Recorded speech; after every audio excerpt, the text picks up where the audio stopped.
So you talked earlier about how kind of the rap scene wasn't really like that in DC Nah. at the time when you was coming up. Yeah, yeah, yeah. It was Right. more so like go-go based, right? Definitely. We had a couple rappers, like I said, Black Indian, DC Scorpio, Nonchalant, Stinky Dink, Fat Rodney. It was like literally a handful of people that you can name that was really rapping back then. You know what I'm saying? And really from the city, for real, for real. You know what I'm saying? But it wasn't a thing. But my uncle, his name was Big Kevin. Like I said, he was in the streets, but he was also working with like Priority Records and all that. You know what I'm saying? So he would be out back and forth to Cali. He had his own studio and stuff like that. So that's another thing that motivated me to rap too. You know what I'm saying? What role do you feel like go-go played in the growth and success of hip hop? Um, I think go-go was like um the cousin of hip hop, but it was almost like go-go was what hip hop would look like coming from the ghetto, reflecting the times and the oppression that's going on in the ghetto, and what it looks like without having corporations involved in it. You know what I'm saying? Up until this day, it hasn't been uh, exploited by corporations. You know what I'm saying? It hasn't been infiltrated, hasn't been dumbed down, hasn't been watered down, and it hasn't been commercialized. You know what I'm saying? And I'm just glad that I'm a part of that go-go lineage. You know what I'm saying? I'm close with the Chuck Brown family. Um, uh, uh, uh, like I said, my grandfather literally started the Young Senators, the first go-go band. Big G stamped that on the interview with Pharrell. You know what I'm saying? When they did something in the water in the city. You know what I'm saying? But like, I come from that lineage. You know what I'm saying? Like, I seen it. You know what I mean? So yeah, it definitely um, it's what black music should be. You know what I'm saying? This is what black music looks like without corporate involvement. You know what I'm saying? Why do you think go-go never like got to be like as big as like hip hop? Yeah, it was never meant to. It was never meant to be dumbed down. It was the language wasn't meant to be um, dumbed down. It stayed in its purest form. You know what I'm saying? That's just what God. That's what He intended to do. Everything happened from God allowance. You know what I'm saying? So God allows something to happen just to see you know, what it looks like, being oversaturated, and then God allow another situation to happen to see what exclusivity looks like. You know what I'm saying? This is what being exclusive looks like, and this is the value that comes with being exclusive, and this is the value that comes with being oversaturated and exploited. It's two different types of value, and it's two different types of people that consume what they deem as valuable. You know what I'm saying?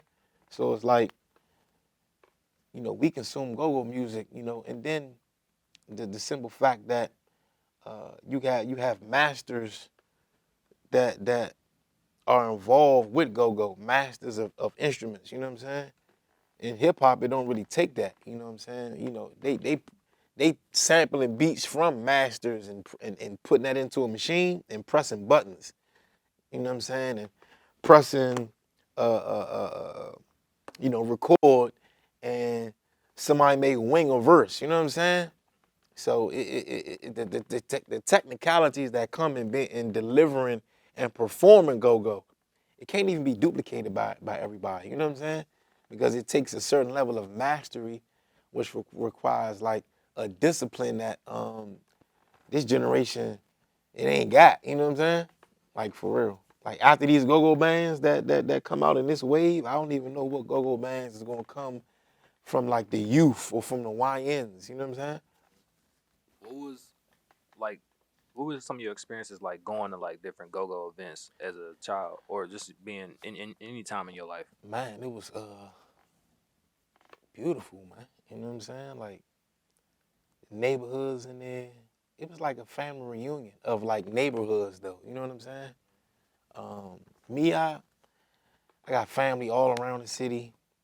I live in Maryland too. You know what I'm saying? So it's like I go to the go-go, it's like a reunion, you know what I'm saying? Um, and it's like the family reunion that's like my street family, you know what I'm saying? Basically, pretty much.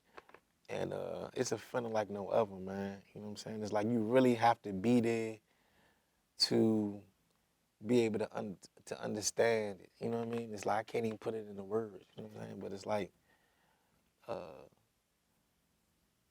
man, it's like a big family reunion. You know what I'm saying? You may see people you was beefing with um, back then.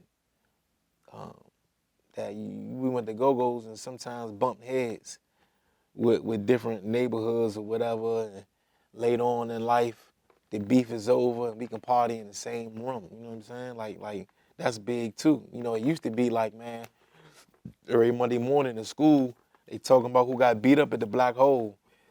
You know what I'm saying? Or what crews was in there, who was in there. That'd be the talk every morning, every Monday morning at school. What happened at the go-go over the weekend? You know what I'm saying? So, you know, that was yeah, that was life, man. You know what I'm saying? I love it. Why do you feel like the like you know that experience like that, being at the go-go's and just as how lit it was back then, why you feel like it's not like that today? Um, basically rap. Hmm. Rap and Or well, do you feel like it's still like that today? well, it is still like that. But if you look at the crowds, it's an older crowd that's in the go-go's. The people that appreciate it back then still appreciate it now. You know what I'm saying? And it's, as far as like I said, the consumption. People that appreciate different things, they're gonna consume different things in different ways. You know what I'm saying? So I'm gonna go to the go-go and appreciate a certain artistic expression from, like I said, the masters that know how to play the guitar or the percussionists. You know what I'm saying? I'm gonna appreciate that because both my parents musicians, and I grew up in Howard and UDC. And Mr. Shaw, UDC. I'm in the band room in UDC. I'm in the fine arts department at UDC with my mother and Miss Corey and Miss Roach and Stu and I know the band director from Baloo. He went to UDC.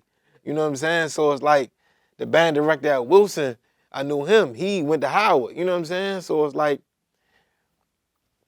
I appreciate it different. Me personally. You know what I'm saying?